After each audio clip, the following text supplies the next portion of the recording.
नमस्कार, मी गौरी सूर्यवंशी. एस मराठीमध्ये आपलं स्वागत. वळूया आजच्या बातमीकडे.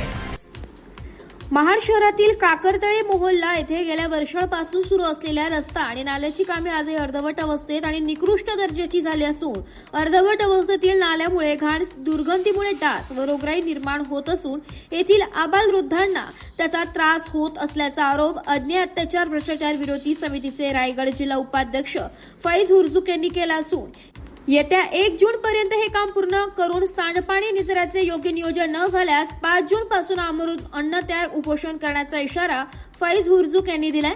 महाड नगर परिषदेचे मुख्याधिकारी यांनी दिलेल्या तक्रार अर्जात हुर्जुक यांनी म्हटले की महाड काकरतळे मोहल्ला येथील गटार बांधकामाचे वर्क ऑर्डर मार्च 2024 मध्ये निर्गमित करण्यात आले होते.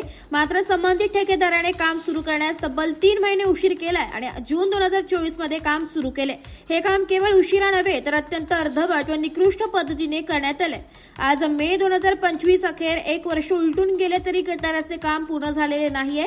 याबाबत अनेक वेळा आपणास तसेच बांधकाम विभागातील अधिकाऱ्यांना लेखी व मौखिक तक्रारी करूनही केवळ टाळाटाळ व दुर्लक्ष करण्यात आले. निधी नसल्याचे कारण पुढे करून जनतेची फसवणूक व थट्टा चालू आहे. हा प्रकार म्हणजे जनतेच्या जीवाशी खेळ करणं. आज या भागात सांडपाण्याची योग्य व्यवस्था नाहीये, त्यामुळे आरोग्याच्या दृष्टीने मोठा धोका निर्माण झालाय. लहान मुले, वृद्ध आणि महिलांना मोठ्या त्रासाला सामोरे जावे लागत आहे. डास, घाण, दुर्गंधी आणि आजारांचे प्रमाण झपाट्याने वाढत आहे. याकडे प्रशासन जाणीवपूर्वक डोळेझाक करत आहे.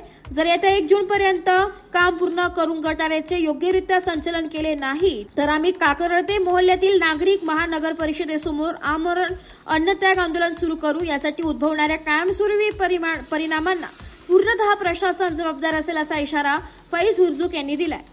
एस मराठी न्यूज साठी प्रतिनिधी निलेश लोखंडे, महाड. अशाच नवीन ताज्या घडामोडी जाणून घेण्यासाठी आमच्या एस मराठी न्यूज चॅनलला लाईक करा, शेअर करा, सबस्क्राईब करा आणि बेल आयकॉनला क्लिक करायला विसरू नका.